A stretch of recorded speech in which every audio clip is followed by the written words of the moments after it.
topic of cost of living. And obviously this is super important if you want to know if you can actually afford to live in the Seattle area. So you might feel like it's very expensive. We're going to break it down and look at what you can control, what you can't control, so that you have a good idea of what you're looking at as far as costs. You can see if the amount that your job is paying you to move here is going to be balanced out by the cost of living. So let's get into it.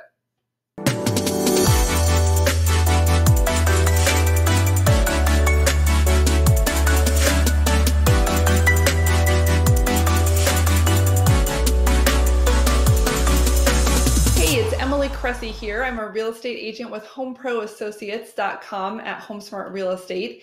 And today we are going to talk about the cost of living in Seattle. Obviously, if you are relocating to this area, you want to know how much your bills are going to be each month compared especially to where you are right now, because most people find that they're getting a pay increase to come to this area, but where is it going to go? Are they going to actually be taking home more money at the end of the day?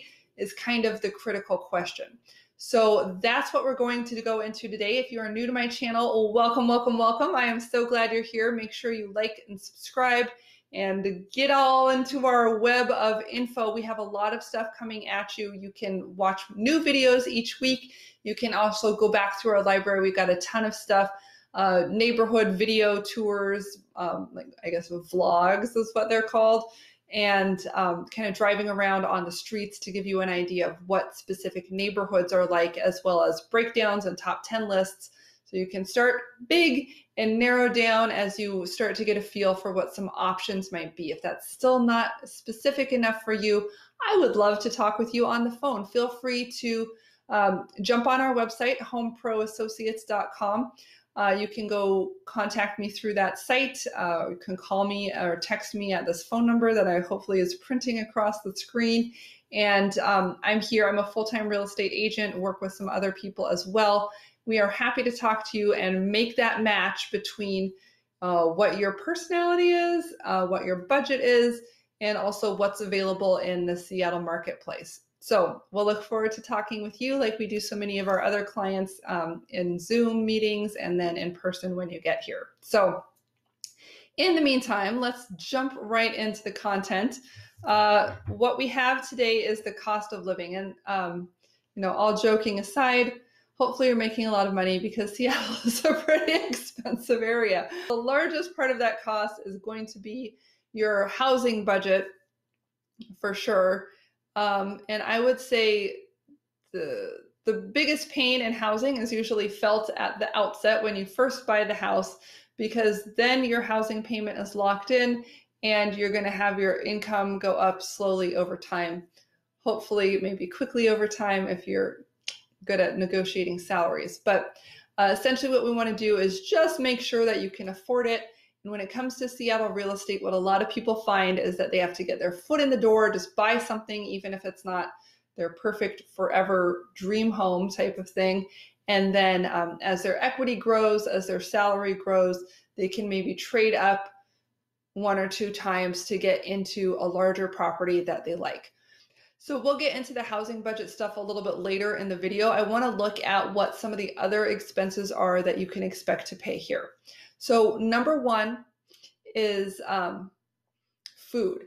And where you get your food is going to have a big impact on your budget. If you want to save money, obviously shopping at the local grocery store is a great option. We also have food, like prepared meal delivery services like HelloFresh, that are going to be kind of a middle ground. If you are the type of person who likes to eat out along a lot of times, it's going to start to get pretty expensive.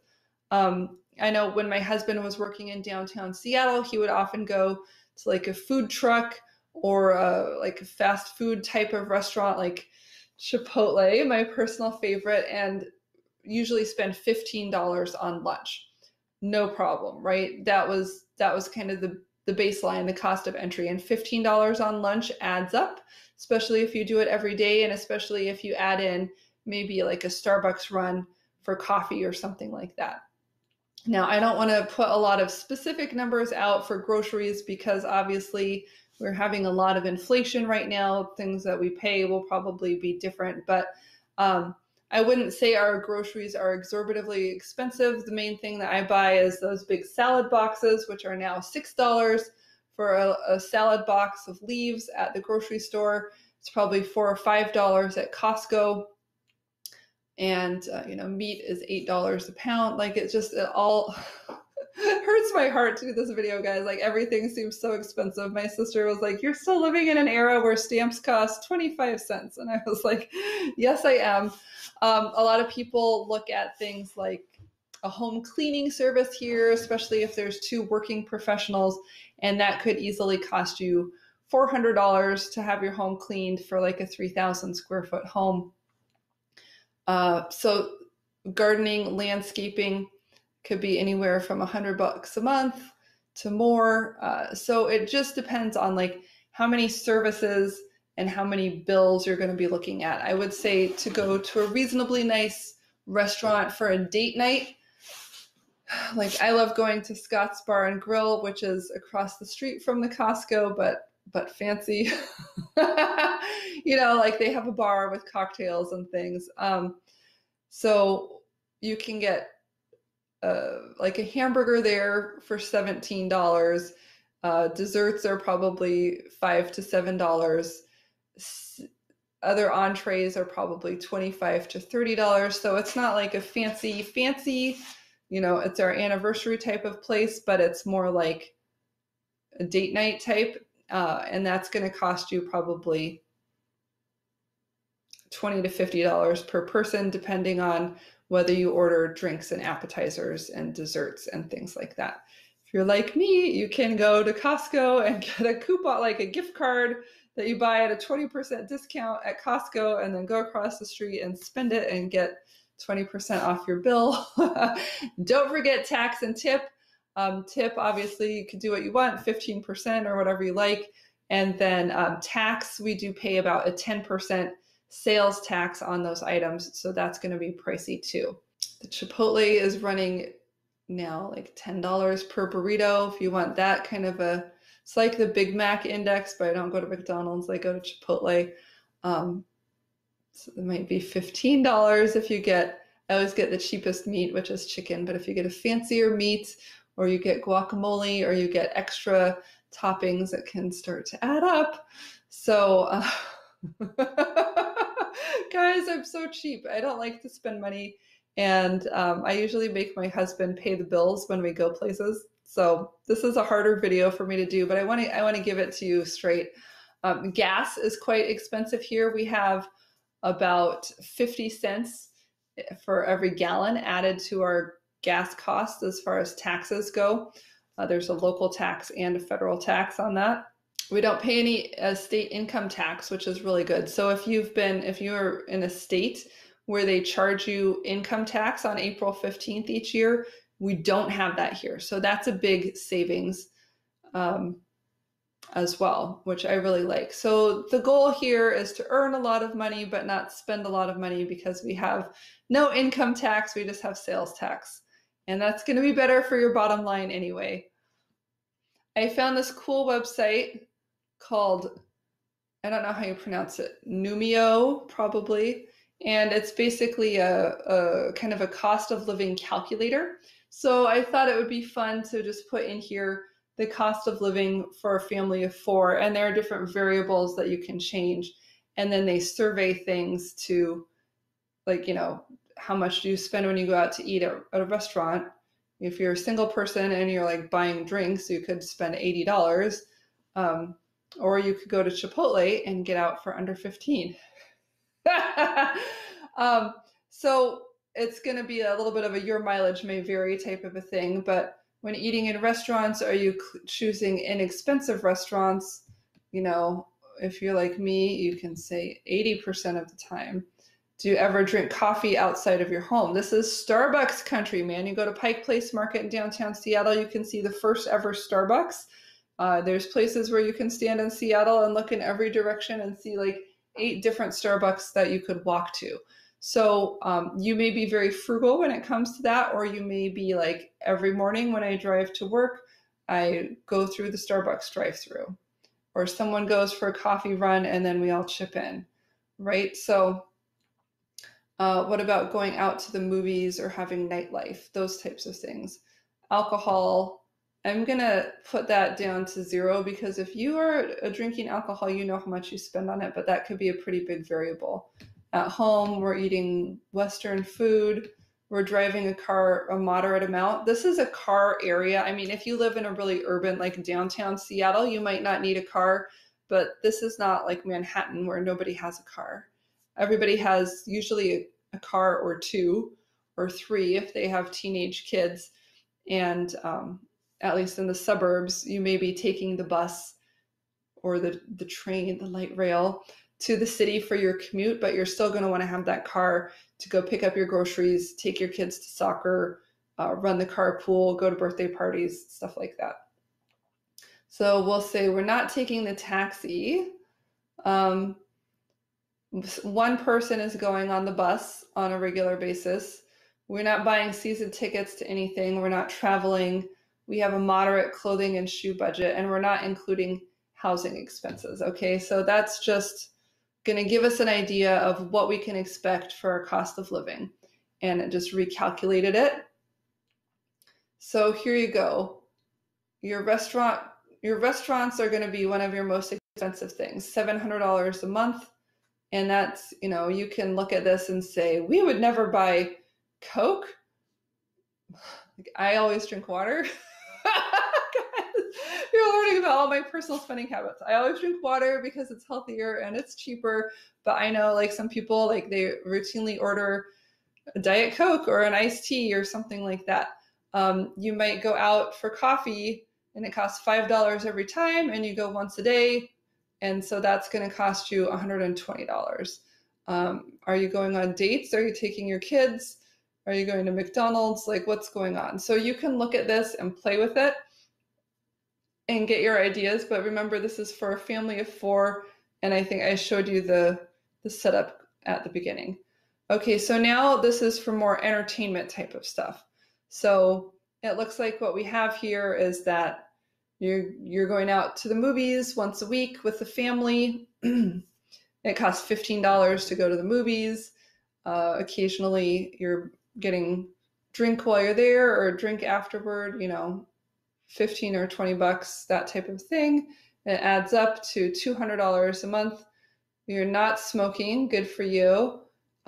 Food at home. So these are some of your groceries.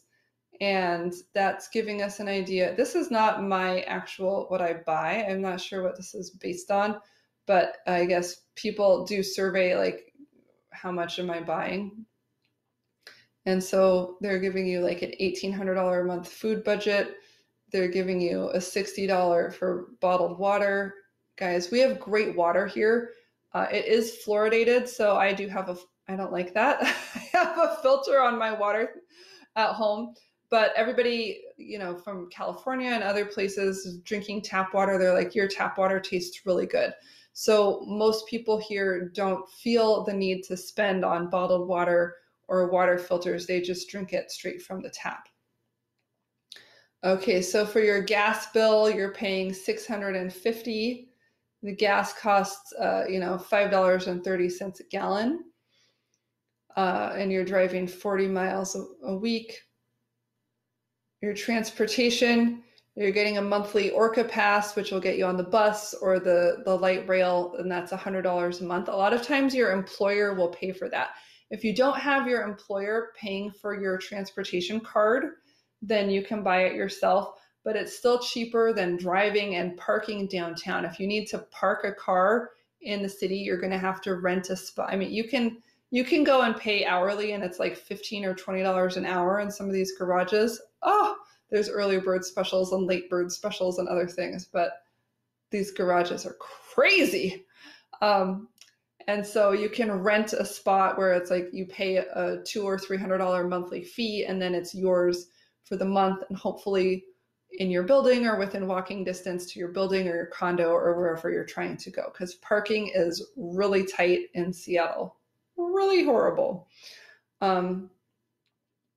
Leisure and sports memberships. I didn't sign you up for any of these, but if you want to, they're saying your gym is going to cost you $60 a month. Your tennis court rental fee is $30 a month for 1 hour. You don't have to pay that. I don't know if you're a tennis fan, but you can go to the local high school and play on their outdoor facilities for free. So you do not have to rent a tennis court. And I don't even know any people that are cool enough to do that. And then vacations, you know what your vacation budget is. And I wouldn't pay that much for a gym. I mean, you can go to Planet Fitness, which is like $10 or $15 a month. You could go to, what's the expensive one? CrossFit, that's like $200 a month. So you can mix and match. I don't think anything is like super, super expensive here, except I have looked into nail salons, which I thought were too expensive, but I don't know what they are elsewhere. Your utilities, this is for an apartment, 900 square foot apartment. So you could plan for that to be like twice as much, if not more, for like a 2,000 square foot house. I pay $75 a month for my cable, my internet connection. All your streaming services are not included in this budget. Put your Netflix and your Amazon Prime and your HBO and everything else on as an extra fee. But the utilities here tend to be really cheap. Number one, we have a very mild climate. So, highs in the summer are 75 to 85. So a lot of people don't have air conditioning. And if you do have it, you're not cooling it down that much, right? It's not like Phoenix, Arizona, where it's 120 degrees outside. Very few people have pools, so you're not heating any kind of a pool.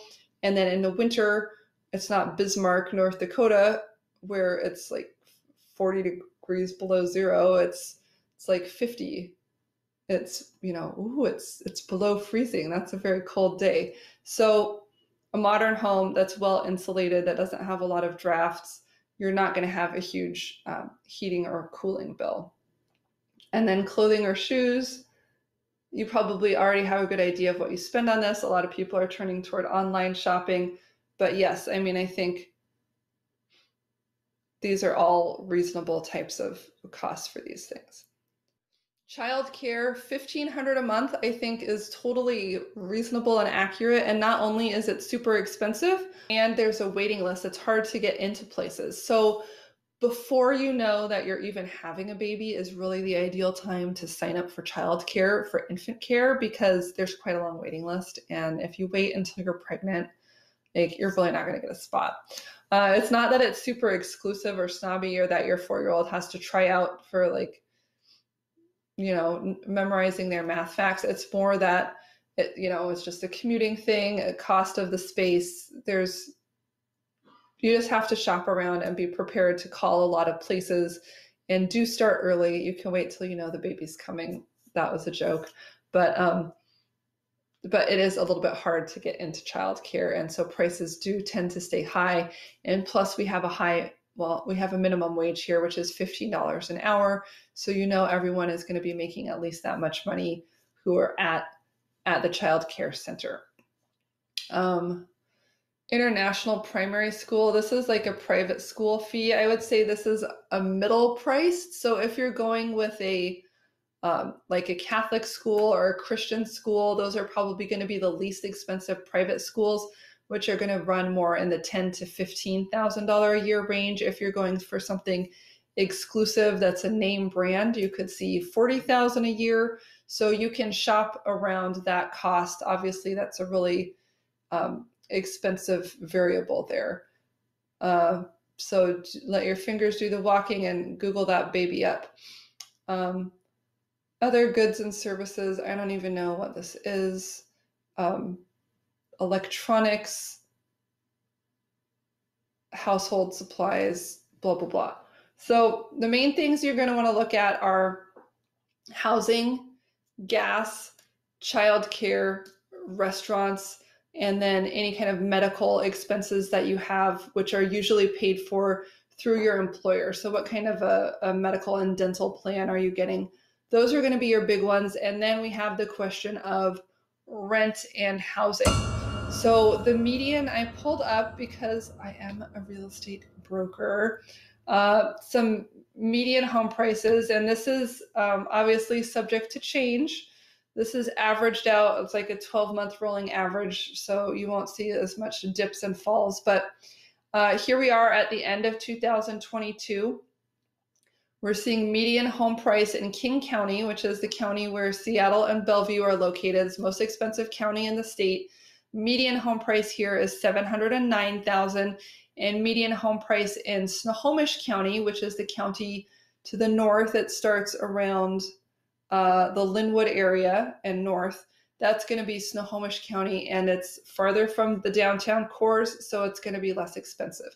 Now these averages, let's see, I think that's, oh, that was giving us for a 2-bedroom house. Let's look at it for a 3-bedroom. It's going to be significantly higher, $830,000, $670,000. If we look at, did we change Snohomish? Oh, that was for a house the whole time. Okay, so we're looking at $900,000 and $750,000 for a 3-bedroom house. Let's look at condos. Okay, so for a 2-bedroom condo in King County, it's going to be $525,000, and Snohomish, it's going to be $400,000. So yeah, I mean, things are expensive in this area. I would say the bottom, the floor, like the cheapest condo that you could get within driving distance to Seattle is going to be like an older style, probably looks like an apartment building, may have been an apartment building that was converted to be a condominium and sold as separate units. Those types of things are going to be running you around $250,000 to $300,000. You might be able to get like a 1-bedroom in a bad part of town for like $200,000. But that's kind of the lowest price point where you're still able to buy something. So you can run these on a mortgage calculator to find out what you're going to be paying on a monthly basis.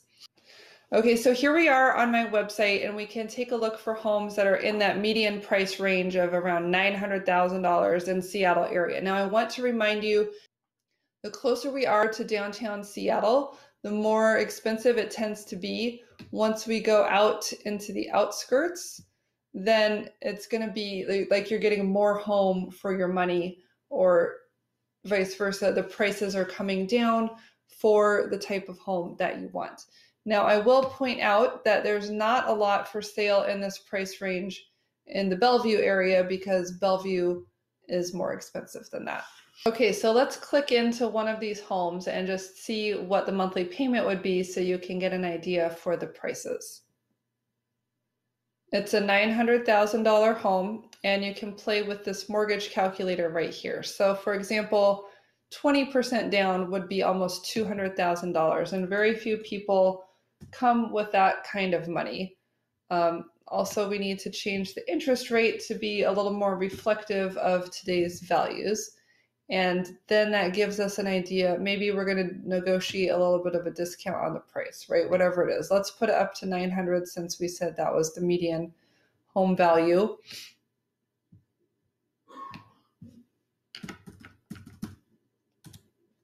So that gives us an estimated cost of $5,000 a month just for the mortgage. The property tax is in addition. And so here in King County, the property taxes are just a little bit less than 1% of the value of the home. So like if it's $1 million home, 1% of that would be $10,000 per year for the property taxes.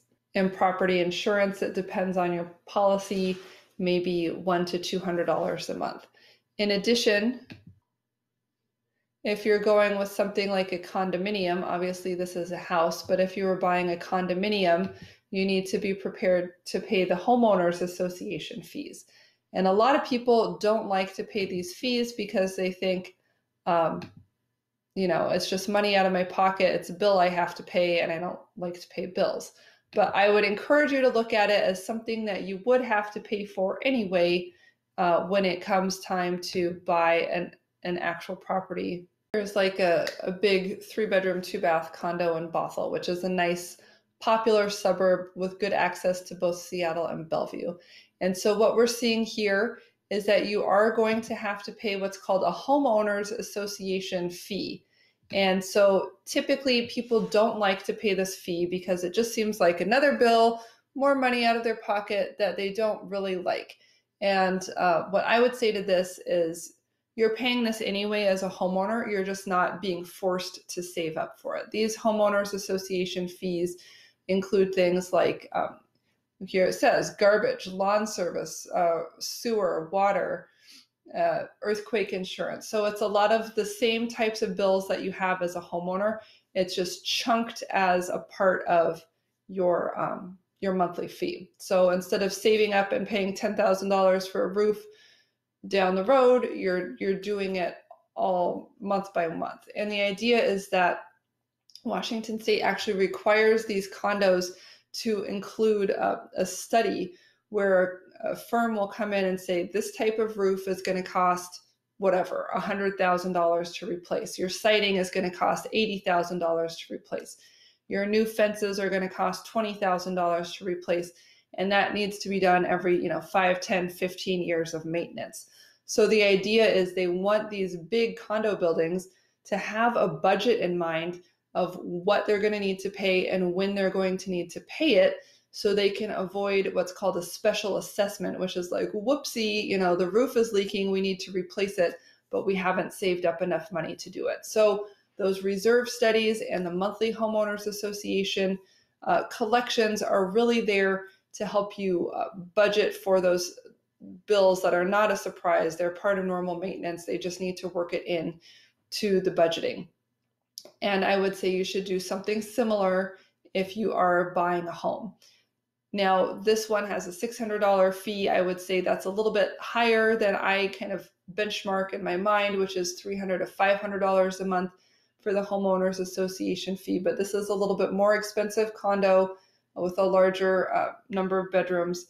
So look at the different developments and see what the fees are and the type of buildings that you like. It could be different in downtown Seattle. For example, if you're looking for something more urban, if it has a pool, tennis courts, a lot of maintenance, it may be different as well. I know there's a building that I'm looking at selling a unit in that's on Lake Washington, where it's built out over the water. It's like the building is on piers, like on a dock. So the units are literally over the water. And they just had to have a huge $70,000 special assessment for building the dock pylons and redoing some of their maintenance that they hadn't budgeted for properly. So the owners got a bill and they could pay that all at once. They could sell the unit, which a lot of them decided to sell to pay that back, or they could add it on to a monthly payment and finance it. So these types of things do happen and they're not ideal. So getting into a condo with a really well-run association will save you that pain, especially important if you're going for a more affordable housing option and you don't have an extra $70,000 to spend on your maintenance. And finally, I found this little website for you that I thought might be helpful, which is just a statistical analysis of the cost of living in Seattle as compared to some other areas. Now, depending on where you're moving from, it's at payscale.com. You could put in your own numbers. So I get a lot of people moving from Portland, Oregon. And what this is showing us is basically how much money you'd need to make here in Seattle in order to maintain the same cost of living that you had in Portland. Overall in Seattle, we have high housing costs, utilities, and groceries compared to other parts of the world. But how much you spend might be more important than how much you earn. So rather than looking at your salary where you are, why don't you look at your expenses where you are and think about if you would need to maintain all of those or if they would be changing. For example, your kids might be leaving daycare and going into the public school system, or they might be going to private school, which would be a significant bill. So you can also type in your area and see exactly how that might compare. Overall, Seattle is higher than most areas and most things, but it's really the housing costs that set us over the top. So if you can budget for that and keep your housing under control, you shouldn't have a lot of stress in other areas. No matter what your budget is, I'm committed to helping you find the right house to meet your needs, whether that's a condo, a median priced home, a luxury home, whatever it is that you're looking for. I love playing matchmaker and helping learn about you and what you're looking for, and kind of giving you some options and some direction of where those, quirky, just your style, walkable, museum, indoor, outdoor, whatever you like to do, however you like to spend your time, whatever type of people you like to hang out with, I can help you find that right fit as you come to town. Let me know if you're planning to move, even if you're months in advance. I'm happy to get you on my radar and start to get some valuable information out to you. Visit me on my website, homeproassociates.com, or give me a call or a text, and we will be with you. In the meantime, make sure, again, you're subscribed to the channel and watch these upcoming videos. They are going to be very helpful as you move forward from here.